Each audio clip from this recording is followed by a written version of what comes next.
यो चेतनामूलक कार्यक्रम हो। हामीसँग सुरुमा तीरसलाई छ, कोरोकी बल्यो, कैँची छ र यो कुरकुरेको प्याकेट रहेको छ। कुरकुरेको प्याकेट ओरिजिनल थाहा पाउनलाई तपाईँले यो टिएम ट्रेडमार्कको साइन देख्न सक्नुहुन्छ। यो सिल कतैतिरबाट नै खोलिएको छैन, अगाडि र पछाडि।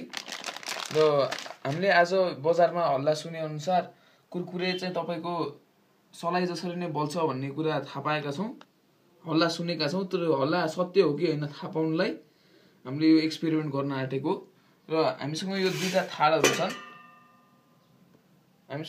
थालहरू छन्। यसमा हामीले यो जलेको कुरकुरे राख्नेछौँ र यहाँ सुरुमा चाहिँ नयाँ कुरकुरे राख्नेछौँ र हामीले यसलाई खोल्न आँटेका छौँ। अब मान्छेको अनुहारमा आउँछ।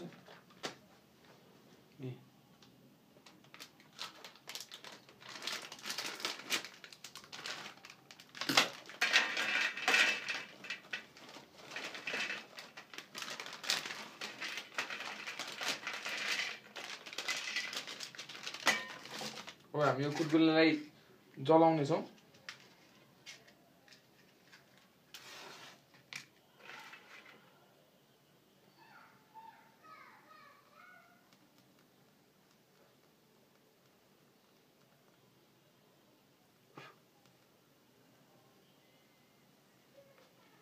तपाईँले यो जलिरहेको कुरकुरे देख्न सक्नुहुन्छ। कुरकुरे भनेको तपाईँको मकैबाट बनाइन्छ भन्ने गरिन्छ, तर मकै कहिले पनि यस्तो बलेको त कहिले पनि थाहा छैन मलाई। अब हामी यहाँ कुरकुरेलाई यसलाई जल्न दिन्छौँ, अर्को कुरकुरे जलाउँछौँ योबाट।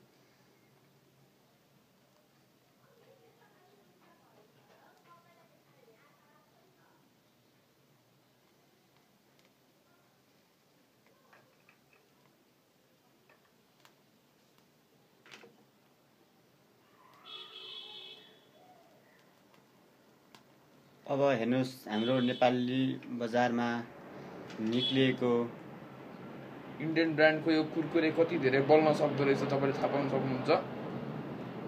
र यो यस्तो प्रविधिको खाना खुवाइएर नेपाली जनताहरूको स्वास्थ्यमा कतिसम्मको हानि पुर्याउन सक्छ यो तपाईँले आफै विचार गर्न सक्नुहुन्छ। र यस्तो खालको यो कम्पनी, यस्तो खालको यो खाद्य पदार्थ, खाद्यान्न नेपालमा किन बेचबिखन गर्न दिइरहेको छ? र यसको लागि त नेपाल सरकारले ल्याब टेस्ट गरेर यसलाई अनुसन्धान गरेर खान दिन पर्ने जस्तो लाग्छ मेरो विचारमा। र यो आज हुनुको मेन प्रब्लम चाहिँ हाम्रो देशको गभर्मेन्टमा नि मेन आइरहेको छ। पोलिटिकलको हातले गर्दा उनीहरूको आफ्नो बिजनेस र व्यापार बढाउनको लागि यस्तो चिजको प्रविधि उनीहरूले बेच्दो रहेछ।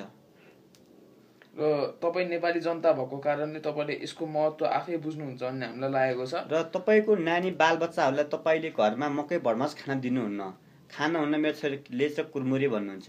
र आजकल सहरियापनमा सहरिया बच्चाहरूले खाइरहेको यही छ। र तपाईँको बच्चाको हेर्नुहोस् कि किडनी मोट्यो, कति असर गरिरहेछ। र यही खानकीले गर्दा तपाईँको बच्चाको आँखामा पछि के असर आउँछ? तपाईँको बच्चाको जन्मिएको 5 वर्षमा तपाईँले चस्मा लाउनुपर्छ र 10 वर्षमा उसले कतिवटा एक्सरे गरेर कतिवटा रे प्रविधिबाट जिउमा गर्दा उसको जिउमा झन् बढी नकारात्मक असरहरू परिरहेको छ। तपाईँहरू यसले सावधान हुनुहोला, यो नखाइदिनु होला।